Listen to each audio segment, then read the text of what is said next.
Hello my dear lovely students, welcome back again. So as you can see, this is Mukul Hossain back on again. Yes dear learners, তোমরা যারা spoken English শিখতে যাচ্ছ and তোমাদের মধ্যে একটি প্রশ্ন সবসময় মাথার ভিতরে চলে আসে, সেটা হচ্ছে যে ভাইয়া স্পোকেন ইংলিশ শিখতে গেলে কি আমাদের গ্রামার লাগবে? গ্রামার ছাড়া কি স্পোকেন ইংলিশ শেখা সম্ভব? সো তারাও জানতে পারবা যে আসলে এই গ্রামার লাগবে কিনা। সো আগে উত্তরটা দিয়ে নেই। দেখো, এটা হচ্ছে আমাদের কিন্তু ফরেন ল্যাঙ্গুয়েজ, ঠিক আছে? এটা কিন্তু আমাদের ভাষা না, এটা আমাদের foreign language. So foreign language শিখতে হলে আমাদের কিছু ফরম্যাটের মধ্যে যেতে হয়, ঠিক আছে? সো ডিরেক্টলি আমাদের কোনো গ্রামার লাগবে না, but the sense of grammar, তোমাকে কি গ্রামারের সেন্স বা একটা ধারণা থাকতে হবে। কারণ কি, আমাদের ইংরেজি শেখার ক্ষেত্রে, ফরেন ল্যাঙ্গুয়েজ শেখার ক্ষেত্রে আমাদের কিছু ফরম্যাটের মধ্য দিয়ে যেতে হবে, আদারওয়াইজ আমরা ইংরেজি শিখতে পারবো না। দ্যাটস ওয়াই আমাদের ডিরেক্টলি গ্রামার লাগবে না, বাট সেন্স অফ গ্রামার, তোমার গ্রামারের সেন্স লাগবে বা একটা ধারণা লাগবে। সো সেই ধারাবাহিকতায় আজকে আমরা শিখতে যাচ্ছি কিছু গ্রামারের সেন্স নিয়ে কীভাবে স্পোকেন ইংলিশ শেখা যায়, সেই সাথে দুইটি ওয়ার্ডসের ব্যবহার শিখব, যেটি খুবই কমপ্লিকেটেড একটি আমি লেসন বলবো, অ্যান্ড খুবই very important and effective lesson আজকের এই লেসনটি। কেননা হ্যাড অ্যান্ড ওয়াজ এর ব্যবহার আমরা শিখব, ঠিক আছে? এবং সেন্স অফ গ্রামার দিয়ে কীভাবে ইংরেজিতে শেখা যায় সেটাও আমরা শিখব, ঠিক আছে? সো হ্যাড অ্যান্ড ওয়াজ এর ব্যবহার শিখব কেন? টু স্পিক ইংলিশ ফ্লুয়েন্টলি, আমরা ইংরেজিটাকে ফ্লুয়েন্টলি বলার জন্য বা একদম অনর্গল ইংরেজি বলার জন্য, বা আমরা যারা বিগিনার্স রয়েছে যাতে ফ্লুয়েন্টলি ইংরেজিতে কথা বলতে পারি, সেই জন্য আমাদের হ্যাড এবং ওয়াজের ব্যবহার শিখব। সেই সাথে পার্থক্যটাও আমাদের হয়ে যাবে শেখা, যে কখন হ্যাড ব্যবহার করব, কখন ওয়াজ ব্যবহার করব। সো আমরা জানি, দেখি একটু আগে বাড়াই। ইয়েস, তোমরা একটি ডায়াগ্রাম দেখতে পাচ্ছ। It's not complicated. তোমরা দেখে মনে হচ্ছে যে আল্লাহ এত বড় কি এটা।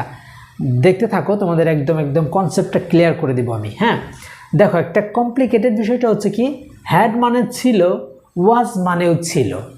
ফ্যাক্ট ইজ দ্যাট কখন আমরা হ্যাড ব্যবহার করব ছিল অর্থে, কখন আমরা ওয়াজ ব্যবহার করব ছিল অর্থে। এটাই আমাদের মধ্যে তো গ্রুপাক খায়, তাই না? এটার জন্য আমরা স্পোকেন ইংলিশ বলতে পারি না, ঠিক আছে? আমরা যারা বেসিক লেভেলে রয়েছে বা অ্যাডভান্স লেভেলেও যারা রয়েছে, ঠিক আছে?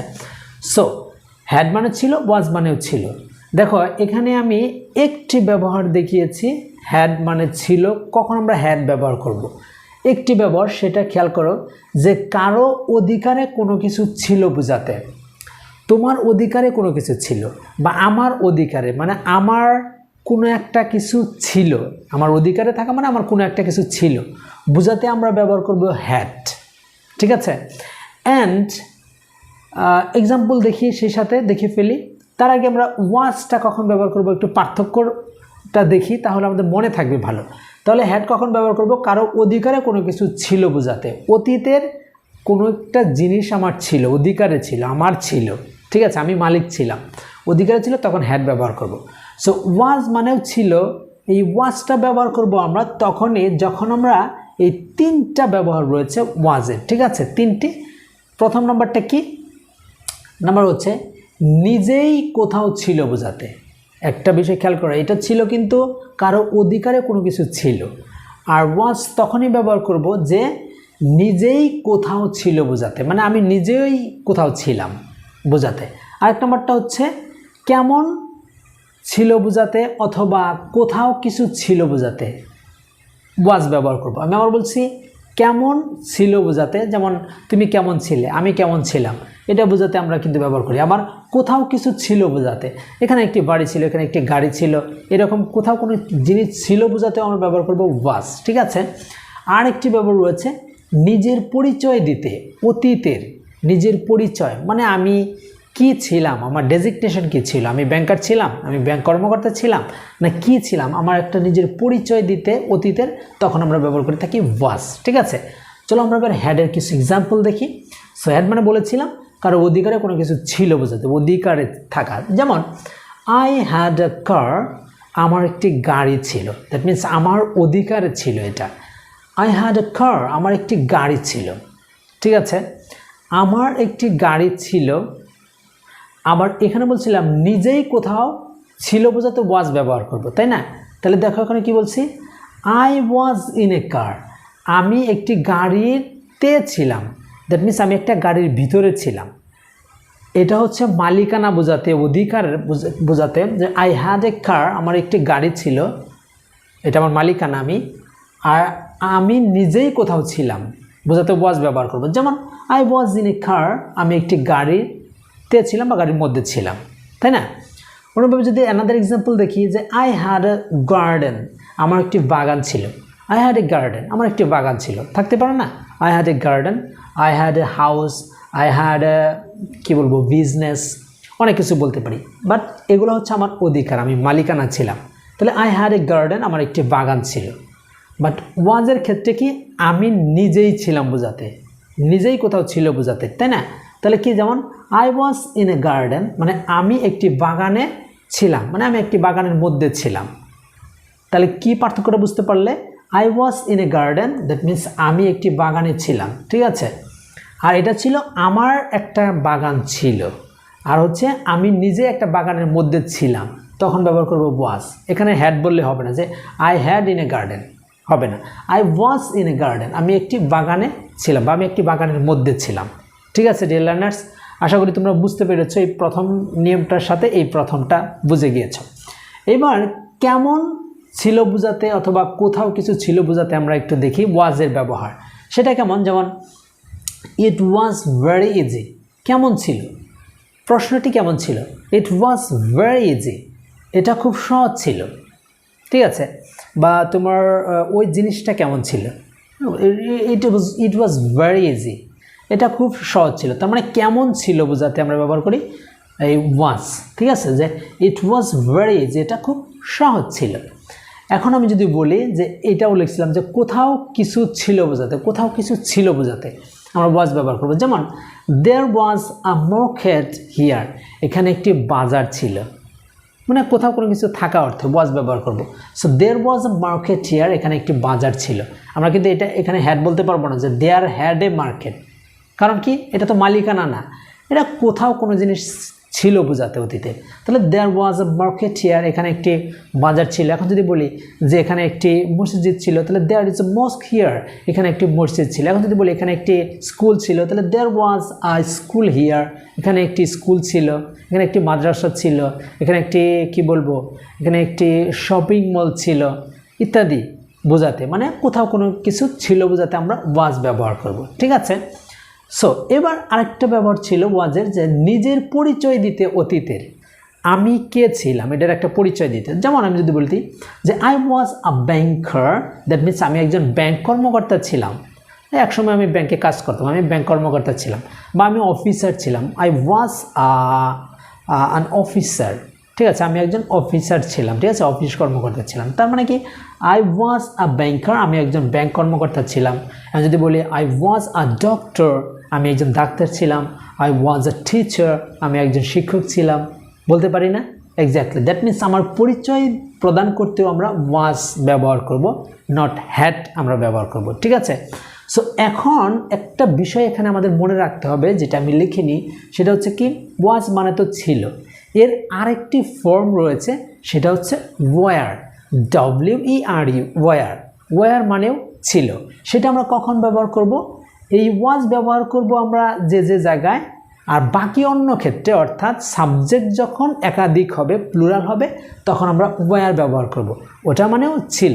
যেমন এখানে আমি বলেছিলাম যে আই ওয়াজ ইন এ কার, আমি একটি গাড়ির মধ্যে ছিলাম। এখন যদি বলি দে, তারা গাড়ির মধ্যে ছিল, তারা গাড়িতে ছিল, তাহলে কিন্তু দে ওয়াজ বলা যাবে না, এটা আমরা সবাই জানি। তখন বলতে হবে they were, yes they were in a car, তারা একটি গাড়িতে ছিল। আমি যদি বলতে চাই তারা একটি বাগানে ছিল, তাহলে they were in a garden, তারা একটি বাগানে ছিল, ঠিক আছে? আই থাকার কারণে ছিলাম, এখন তারা ছিল আর কি। So they were in a garden, তারা বাগানে ছিল। এখন যদি বলি এখানে যে একটি লিখেছি যে দেয়ার ওয়াজ আ মার্কেট, এখানে কিন্তু একটি মার্কেটের জন্য ওয়াজ ব্যবহার করেছি।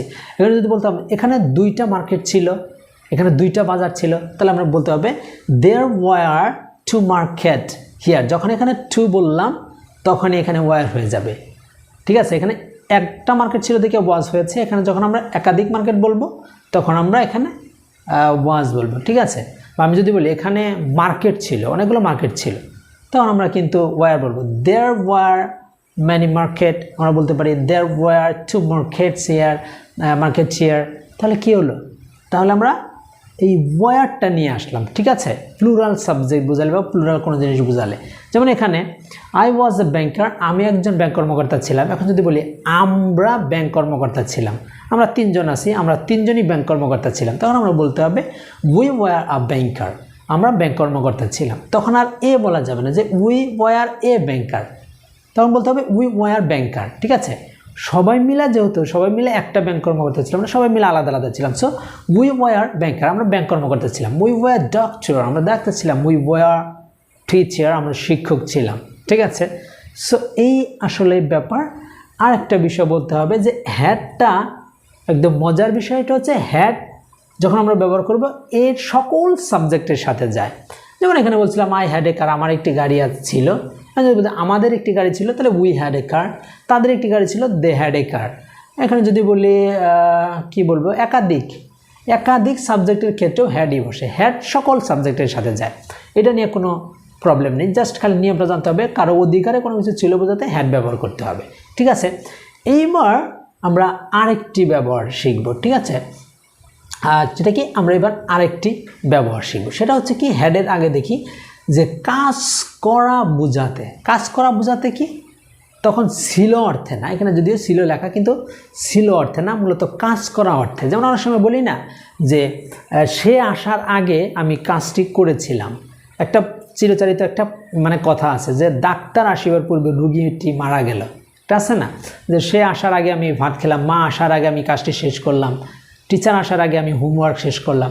যে এই যে কাজ করা বোঝাতে আমরা হ্যাড ব্যবহার করব, মানে কাজ করা বোঝাতে অতীতে। আর ওয়াজের আরেকটি ব্যবহার হচ্ছে সেটাও কাজ করা বোঝাতে, বাট অতীতের কোনো কাজ চলমান অর্থে, ঠিক আছে। ভালোভাবে খেয়াল করতে হবে, হ্যাড মানে ছিল, এটার একটা কাজ, ছিল অর্থে না, কাজ করা বোঝাতে। নর্মালি অতীতের দুইটা কাজ হবে, তার মধ্যে যে কাজটা আগে হবে সেটা বোঝাতে। অতীতের কোনো একটা কাজ, অতীতে কাজ করা বোঝাতে নর্মালি। আর ওয়াজ মানে অতীতের আরেকটা ব্যবহার হচ্ছে যে কাজ করা বোঝাতে, কিন্তু অতীতের কোনো কাজ চলমান অর্থে। যেমন আমি খাচ্ছিলাম, আমি পড়ছিলাম, আমি লিখছিলাম, আমি শিখছিলাম, আমি হাঁটছিলাম। এই যে অতীতের কোনো একটা চলমান কাজ চলছে, তখন আমরা ওয়াজ ব্যবহার করে থাকি। সো আগে হ্যাডের ব্যবহারটা দেখি কাজ করা অর্থে। যেমন I had gone there before Sheela came. দেখুন শিলা আসার আগে আমি সেখানে গিয়েছিলাম। সো এখানে কিন্তু একটা কাজ করে ফেলেছি, আমি গিয়েছিলাম, ঠিক আছে। এখানে ছিল অর্থে ব্যবহার হয় না, কাজ করা অর্থে, যে শিলা আসার আগেই আমি সেখানে গিয়েছিলাম, এই কাজটা আমি করে ফেলেছি, ঠিক আছে। So I had gone there before Sheela came. So Sheela আসার আগে আমি সেখানে গিয়েছিলাম। মনে রাখতে হবে বিফোরের আগে সবসময় পাস্ট পারফেক্ট টেন্স হয়, অ্যান্ড বিফোরের পরে সবসময় পাস্ট সিম্পল টেন্স হয় বা পাস্ট ইনডিফিনিট টেন্স হয়, ঠিক আছে। তার মানে কি বিফোরের আগে সবসময় পাস্ট পারফেক্ট টেন্স হয়, যেমন সাবজেক্ট হ্যাড প্লাস V3, আর বিফোরের পরে সবসময় পাস্ট ইনডিফিনিট টেন্স হয়, ঠিক আছে। তাহলে একটা উদাহরণ আমি দেখিয়েছি যে I had gone there before Sheela came, Sheela আসার আগেই আমি সেখানে গিয়েছিলাম, ঠিক আছে। তাহলে I had burn the letter before he saw, সে দেখার আগেই আমি চিঠিটি পুড়ে ফেলেছিলাম, তাই না। তারপরে I had eaten rice before my mom came from the office. তাহলে অফিস থেকে মা আসার আগে আমি কি করেছিলাম, খেয়ে ফেলেছিলাম, তাই না। তাহলে এইভাবে কিন্তু আমরা সাজাতে পারি, অনেক সময় আমাদের প্রয়োজন পড়ে, তখন হ্যাডের এই কাজ করা বোঝাতে অর্থে একটা ব্যবহার রয়েছে, এই ব্যবহারটা আমরা শিখালাম। এবার ওয়াজ মানে ওই যে কাজ করা বোঝাতে অতীতের একটা চলমান। চলো দেখি যে I was going there, that means একটা কাজ, আমি সেখানে যাচ্ছিলাম। আই ওয়াজ গোয়িং দেয়ার, আমি সেখানে যাচ্ছিলাম। এখন যদি বলি আমি পড়ছিলাম, তাহলে আই ওয়াজ স্টাডিং, আমি পড়ছিলাম, আমি শিখছিলাম। আই ওয়াজ লার্নিং, আমি শিখছিলাম। এখন যদি বলি আমি ইংরেজি শিখছিলাম, তাহলে আই ওয়াজ লার্নিং ইংলিশ, আমি ইংরেজি শিখছিলাম। এখন যদি বলি আমি হাঁটছিলাম, তাহলে I was walking, walking. So I was walking, আমি হাঁটছিলাম। So this is the thing. So I was walking, আমি হাঁটছিলাম। দ্যাট মিনস একটা কাজ অতীতে চলমান ছিল। আবার এখানে কিন্তু ওয়ার দিয়েও আমরা পূর্বের মতো বলতে পারি। অতীতের অর্থে কাজ চলমান অর্থে কিন্তু ওয়ার আরেকটা ব্যবহার রয়েছে, তখন সাবজেক্টটা প্লুরাল হয়ে যাবে। যেমন আমরা সেখানে যাচ্ছিলাম, তাহলে উই আর ওয়াজ বলা যাবে না, উই ওয়ার গোয়িং দেয়ার, আমরা সেখানে যাচ্ছিলাম। তারা সেখানে যাচ্ছিল, তাহলে দে ওয়ার গোয়িং দেয়ার, তারা সেখানে যাচ্ছিল। ঠিক আছে, সো তারা ইংরেজি শিখছিল, তাহলে দে ওয়ার লার্নিং ইংলিশ, তারা ইংরেজি শিখছিল। বা তারা ইংরেজি চর্চা করছিল। ঠিক আছে, দে ওয়ার প্র্যাকটিসিং ইংলিশ, তারা ইংরেজি চর্চা করছিল। সো এই ছিল আসলে হ্যাড অ্যান্ড ওয়াজ এর সিম্পল একদম ভেরি ইজি ওয়েতে বোঝানোর জন্য চেষ্টা করেছি যে কখন হ্যাড ব্যবহার করবে, কখন ওয়াজ ব্যবহার করবে। ঠিক আছে, সো এই যে সেন্সটা তোমার প্রাথমিক ধারণা থাকতে হবে যে কোনটা কখন কিভাবে ব্যবহার করব, তাহলে তুমি ইংরেজি শিখতে পারবে। এটা ফরেন ল্যাঙ্গুয়েজ শেখার জন্য এই সেন্সটা তোমার প্রয়োজন। ডিরেক্ট কোনো গ্রামার তোমার লাগবে না না না, কিন্তু তোমাকে গ্রামার সম্পর্কে একটা সেন্স থাকতে হবে। So this is the thing. আজকের লেসনটি পর্যন্ত, আশা করি তোমরা বুঝতে পেরেছো। অ্যান্ড যদি ভালো লেগে থাকে তাহলে অবশ্যই তোমার বন্ধুদের সাথে শেয়ার করবে অ্যান্ড লাইক কমেন্ট করবে অ্যান্ড ফলো করতে অবশ্যই ভুলবে না। যারা ফেসবুক পেজ থেকে দেখছেন বা দেখছো প্লিজ শেয়ার করে দিবে। অ্যান্ড যারা ইউটিউব থেকে দেখছো অবশ্যই সাবস্ক্রাইব করে আমাদের পাশেই থাকবে। দেখা হবে নতুন কোনো কন্টেন্ট নিয়ে। সে পর্যন্ত সকলেই ভালো থাকবে, সুস্থ থাকবে, অ্যান্ড টিল দেন আল্লাহ হাফেজ।